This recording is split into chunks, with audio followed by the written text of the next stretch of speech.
i vitit 2002 i gjykatës kushtetuese. Gjykata kushtetuese hodhi në kosh të plehrave amandamentet ligjin e ndryshuar të paraqitur për një mburojë më të madhe të kryetarit kontrollit lartë të shtetit që Edi Rama sot do t'ja japi. E kuptoni? Jo, tha gjykata, thjesht ligji për organin kushtetues nuk mund të jap ato që nuk ka dhënë kushtetuta. Kaq. Nuk mundet.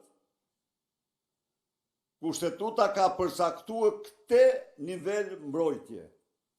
Ka përcaktuar nivel mbrojtje.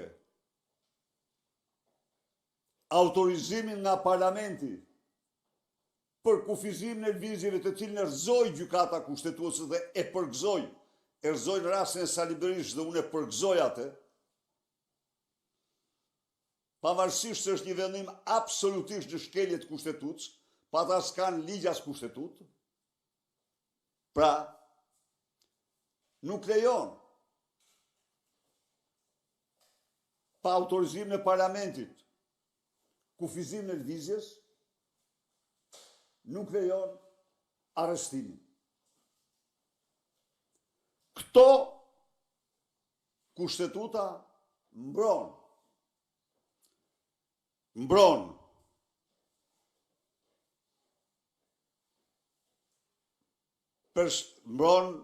institucionin dhe funksionet e tij. Kushtetuta në asnjë germ, në asnjë neb, nuk pranon të mbrojë me mos pezullim. Jo.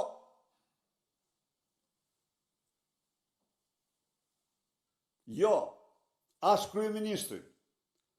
Pra, Edi Rama kërkon të shkelmoj jo vetëm frymën dhe germën e kushtetutës, por dhe vendimin e gjykatës kushtetuese. Rasti konkret, komisioni kryetari i kontrollit lartë të shtetit. Por, si institucion kushtetues ka ngjashmërinë e vet me institucionet tjera. Mirë po ai dhe ata këshilltar të mos ja prish gojën për t'ia thënë atë që meritojnë, shkelmojnë normën kushtetuese që është vendimi i gjykatës kushtetuese 212 i vitit 2002. Pikrisht për kryetarin e kontrollit lartë të shtetit, të cilit donin t'i mburojnë. Jo, tha kushtetuta, jo, tha gjykata. Asnjë mbrojtje tjetër përveç asaj që parashikon kushtetuta. Nuk mund të ndryshohet kushtetuta me ligje. Jo. Shikoni pra ku shkon Edi Rama. Jemi në kushtet e mirëfillta të një puçi antikushtetues.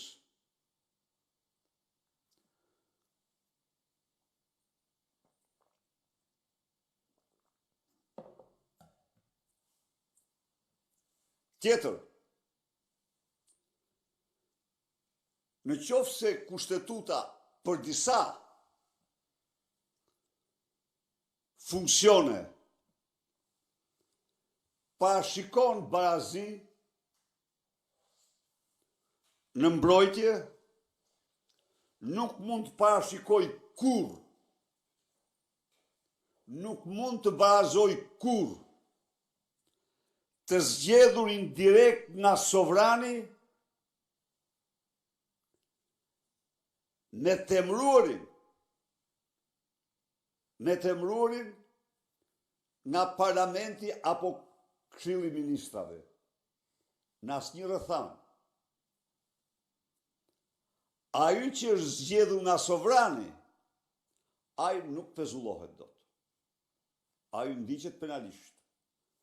Ai hiqet imuniteti, arrestohet dhe burgoset, por jo pezullim. Përpjekja për të barazuar personat e emërtesës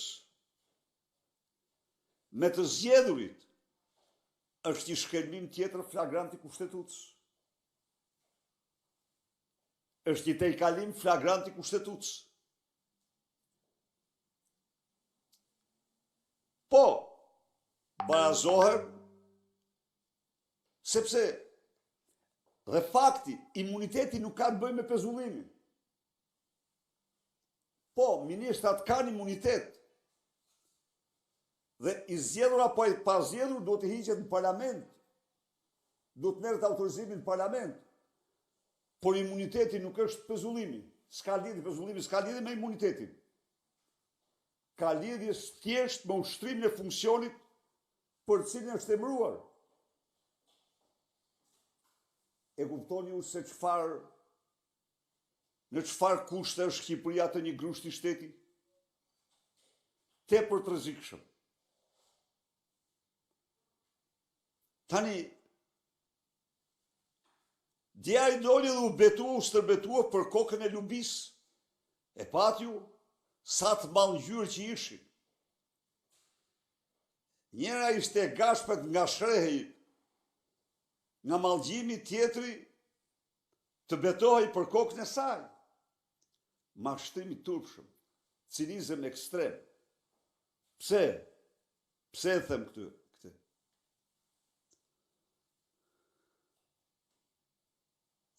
A i thot se Lubia dha 3 herë dorëheqje. Aty e zbuloj vetën. Nuk e lejoj. Nuk e lejoj se do e marrë me vetën. Kaq. U faktua ajo që kemi thënë. Dhe dim që Lubia bëhet pentito. Bëhet pentito. Dhe hajde zëri besa atëherë të penduarës Lubi Balluk, se s'do pendohet Lubia, po ky e njeh mirë Lubin. Ndaj dhe